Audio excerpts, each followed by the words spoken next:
Alrighty, hello, good afternoon, good evening, everybody. My name is Anthony DeSimone. Alongside of me for the last time this season and for the first time in a long time, Mr. Daniel Guyza. Dan, say hello. Hello, one and all. It is great to be back. Back here for our last edition of Penguins Pointers this season. As you guys have already witnessed, the Penguins are Stanley Cup champions this year. Woo! It's been a fun one, Dan. Yes, it has. And I figured I'd line up Wow. a real short video for us today. We're going to answer 5 questions to get you guys just kind of wrap up the season, get our thoughts on some stuff moving forward. But let's get a roll on here. Dan, who's your MVP in this series? We know Sidney Crosby got the award for MVP, the Conn Smythe. Who would you pick for your MVP of this season? It was there were a lot of good choices, is what I'm trying to say. You know, from Matt Murray to Nick Bonino to Sid to Dumoulin was very good. There were just a lot of guys that stepped up and played their hearts out. So my pick for team MVP, he's the K in HBK. It's Phil Kessel. Did he have a hell of a playoff run or what? You know, he scored the most goals for our team. Most goals, I think he had most points. He was on fire. That HBK line was clearly the number one line on our team. Phil Kessel obviously turned his game around and played big time in the playoffs that's when you need your stars to show up, and he most certainly did. So that's why he would be my team MVP. And I see what you're saying there. I like that Phil Kessel is a good thought. I had him in there as myself, but I'm sorry. I got to go with none other than the long-haired beast, Chris Letang. Tanger. One reason why, and it's because, as we all know, Chris Letang is occasionally known for being hot-headed, and he gets away from playing his game, as Mike Sullivan would put it. We saw the good out of Chris Letang in the playoffs. We saw the not-so-good in certain points of the games where he was getting in trouble and going into the penalty box. But I really think, especially against the Tampa series and eventually in the San Jose series, he really brought his A game. He did. He put his focus on the game and not on his emotions. And when he did have emotions, he channeled them, like in the game-winning goal in Game 6. That was incredible. He went out there on a shift. He looked like everybody had bricks in their shoes. It's a cliche, but it honestly looked like that. And then to see how the look on his face when he had that goal and Crosby and him hugged to celebrate that goal. Incredible. You knew he put everything he had on that shift to get that goal. And I just think a lot of people give him a lot of trouble and a lot of criticism for saying he's a hothead. Well, he's our best defenseman. But let's be honest, he's the best defenseman on the team and probably, in my opinion, one of the better defensemen in the NHL right now. He's playing at his prime. He's doing very well. He scores when we need him to score. How can you not love the guy? And he plays solid defense when he needs to play. So that would be my MVP. You know, people also throw out Matt Murray saying he should get MVP. He'd also be a likely candidate. Sure. They were throwing in some of the younger guys for their contributions, and we'll get to that into a second. But, Dan, I want to ask you, what's your favorite playoff moment? What was your favorite memory of this playoff series? Oh, there were so many. One in particular that it's tough because there were a lot.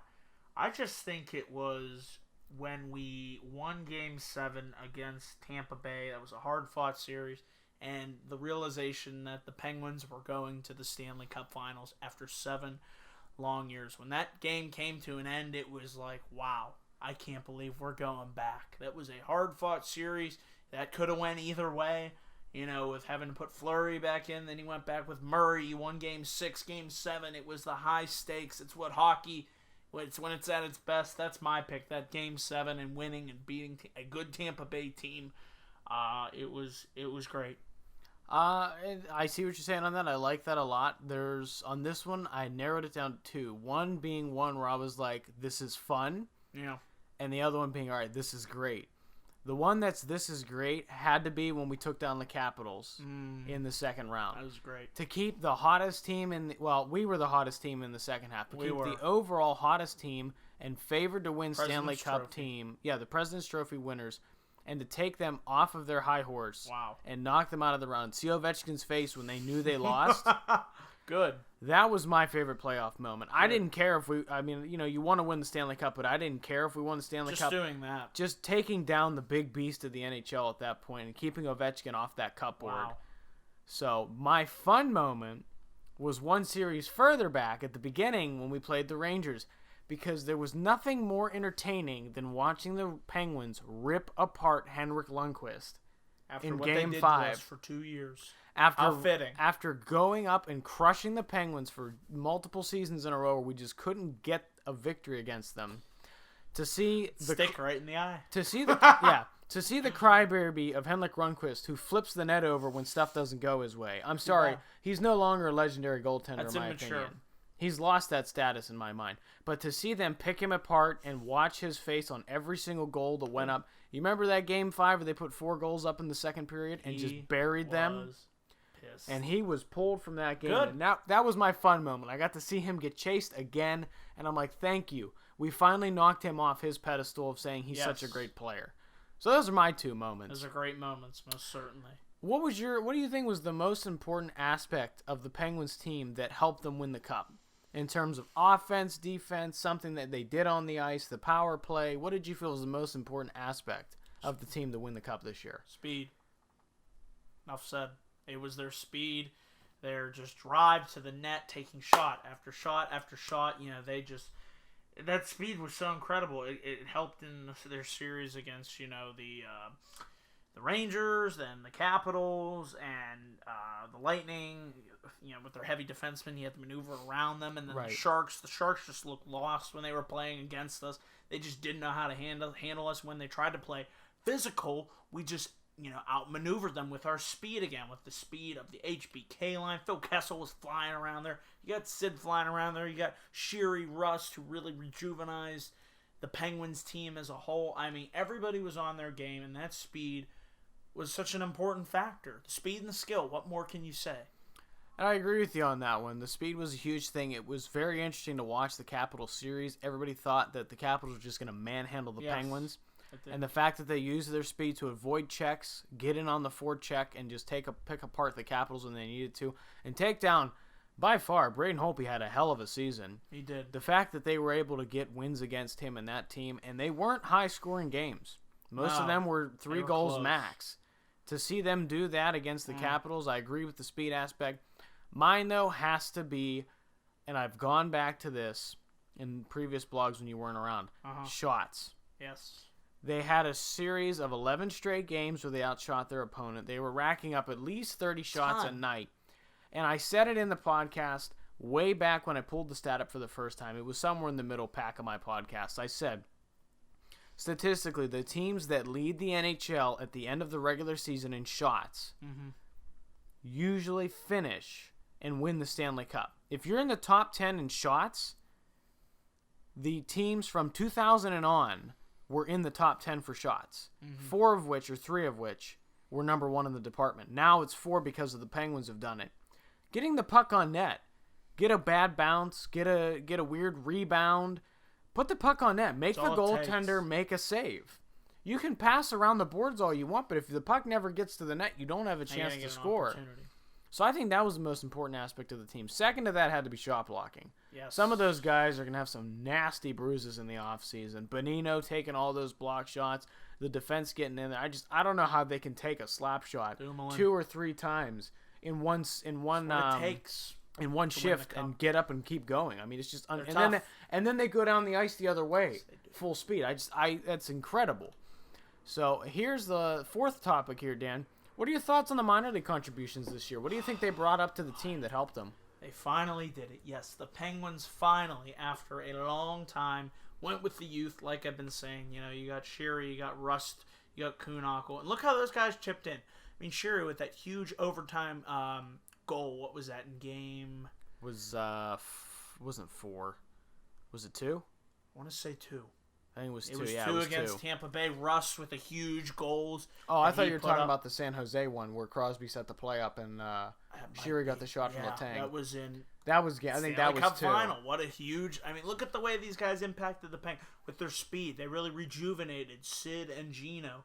It's what I've wanted the Pens to do for a long time now. Quit bringing back these old has-beens. I mean, you can have a veteran like Cullen on your team, but you bring in the youth. You trust the youth. Cullen looked like a 20-year-old out there. My God, he found the fountain of youth. Especially in the Capitals series. He played his heart out. again. I agree, though. The minor league contributions brought that energy, and what they also brought was the drive that you usually start to see fade from teams when they find themselves where the Penguins were in December in 12th. Yes. Out of the race. No one was talking about them.